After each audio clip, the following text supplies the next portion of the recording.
Mahoraga has a problem, and it has to do with Adaptation, and Takedown. Specifically, a problem with overshadowing all the other moves completely, being the only good option to use if you want to play optimally and not throw the game.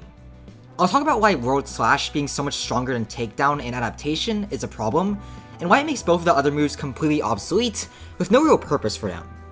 Before we dive into the topic though, please take the time to subscribe to my YouTube channel if you haven't already, because it seriously helps keep this channel going. Now, let's talk about Mahoraga's 3 variants of his 4th move, and why only one of them really matters. To start off the discussion of the problem with let's explain one of the gimmicks with Mahoraga's 4th move, which is how the 3 variants of it, which are Takedown, Adaptation, and all share a cooldown.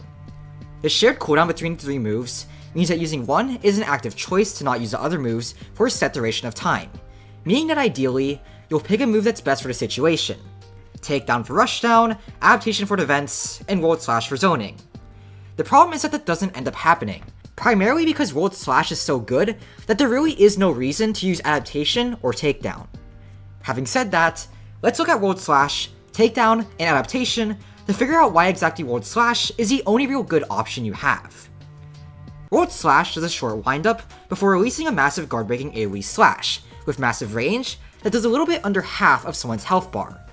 The move is nigh unavoidable since the range and hitbox is so large, and while it is interruptible, the windup doesn't leave too much time for the move to actually be stopped, alongside the fact that Mahoraga can very easily create the distance needed to make this move impossible to stop. The move is essentially free damage, because even though you can combo into it, and do so very easily at that, it's not a necessary condition to fulfill, and throwing it out at the mid-range will almost always result in it landing, regardless of if you're fighting a casual or a sweat.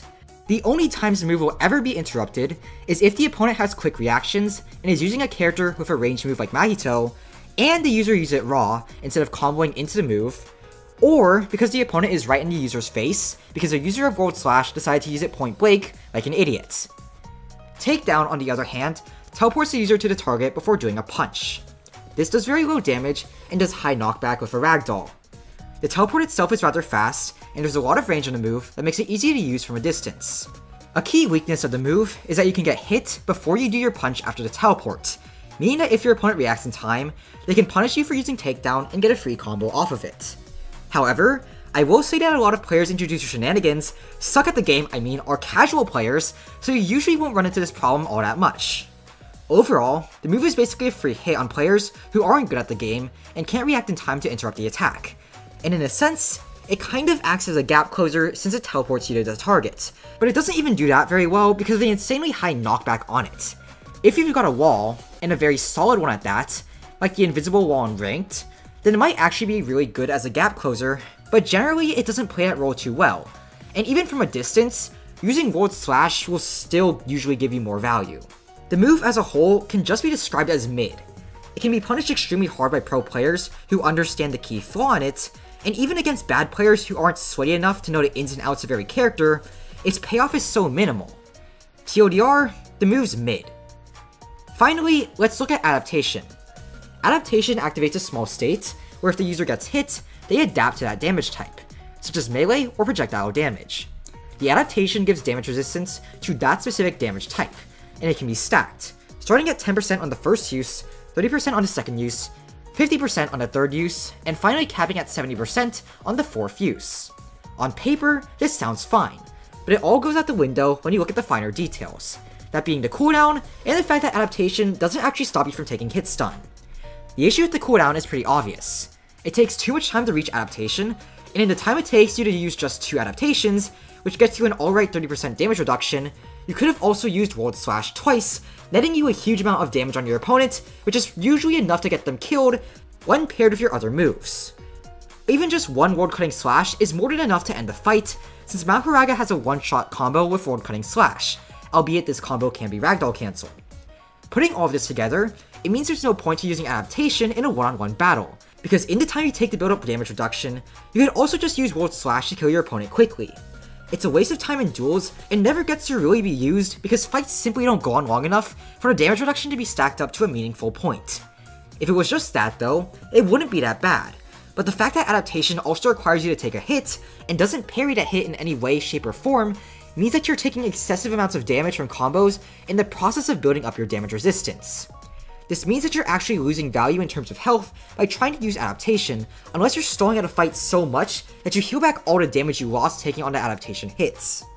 The only other case where an Adaptation is actually worth it would be if your opponent used up all their moves and can only combo you with M1s. But even in that case, going full Unga Boonga on them and using the World Slash one-shot combo would still be the better option since they don't have any moves to defend themselves with. All of this ends up making Adaptation a poor move because it's not worth using in most cases. By the way, your Adaptation damage reduction only applies to one person, so you can't cheese things like letting some guy hit you until you get 70% damage reduction. So good friggin' luck if you're getting jumped, because this will not save you at all. Hell, even if the damage reduction was universal, you'd probably be dead by the time you use the move enough to get 70% damage reduction. You're way better off just using World Slash to hit all the teamers at once with a big health bar deletion anyways. Adaptation in the TLDR just really sucks. You have to take on a combo to get the damage reduction, since there's no counter paired with the move, and the move's activation is similar to a counter, so you can really easily fail it if the opponent decides to hit you. Add on to that the fact that the damage reduction itself isn't worth it in a one-on-one scenario, because in the time needed to achieve a decent amount of damage reduction, you could fire off 3 World Slashes, which would be enough to kill pretty much anything, not accounting for regen.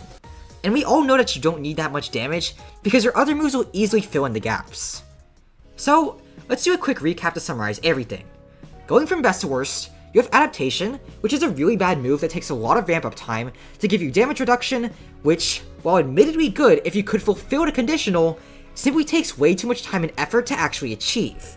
Then, you have Takedown, which is a move useless against pros that can interrupt it, with very minimal payoff in the form of low damage and high knockback if you do manage to land it. Finally, you have World Slash, which erases nearly half of someone's health bar, can land from halfway across the map, and can be very easily confirmed by just doing a basic M1 combo on someone, or better yet, picking them up with ground pitch and chucking them away. World Slash has one weakness, which is the fact that it can be interrupted, but unless your opponent has a ranged move and some good reaction times, which has only happened to me once against this Mahito who I massacred, that will not happen since the startup time is too short for any melee interruptions. Looking at it that way, World Slash basically has no weaknesses, compared to Takedown, which literally gives your opponent a free combo, and Adaptation, which also gives your opponent a free combo, and can be baited out. Looking at the strengths, World Slash erases a huge chunk of someone's health bar, while Takedown barely does anything, and Adaptation only gives you a sizable payoff after about 3 uses, which takes way more time than you would ever need in a Mahoraga fight if you played offensively. So, in that sense, you only have one real option for what move you use if you want to play Mahoraga optimally, and that's World Slash, because it's the only move of the bunch that's actually good. It's a diamond right next to 2 piles of trash, which doesn't at all fit the whole theme of switching between modes depending on the situation. You don't need to adapt at all when you're using Mahoraga, you just have to turn on your most powerful adaptation and steamroll things, which isn't very engaging design. To fix this problem, you'd either need to nerf World Slash or buff Takedown and Adaptation, depending on whether or not you view Mahoraga as overpowered or underpowered.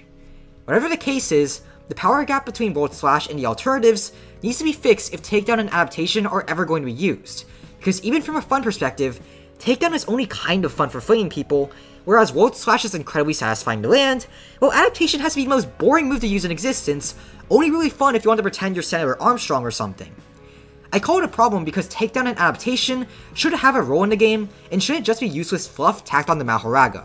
I find the concept of being able to switch modes for different moves to be really fun, but that concept doesn't exist when one mode is just objectively better than the others when you're looking at the 4th move gimmick, not accounting for the defensive mode's interesting passive that I really don't consider very useful either, though there's probably people who would disagree with me on that, and that's way more opinionated than what I'm talking about right now. Regardless, the bottom line is that World Slash is stronger than Takedown and Adaptation by a mile, and that sucks because it means rather than adapting and changing to the circumstance, which would be a really fun design and gimmick for Mahoraga, you just use a mode of World Slash and nothing else. That's all I have to yap about today for Jujutsu Shenanigans. If you found this video to be enjoyable, then subscribe to the Noob Eternally channel for even more of this stuff. With that being said, I'll shut up now, and I'll see you next time in another video. Bye.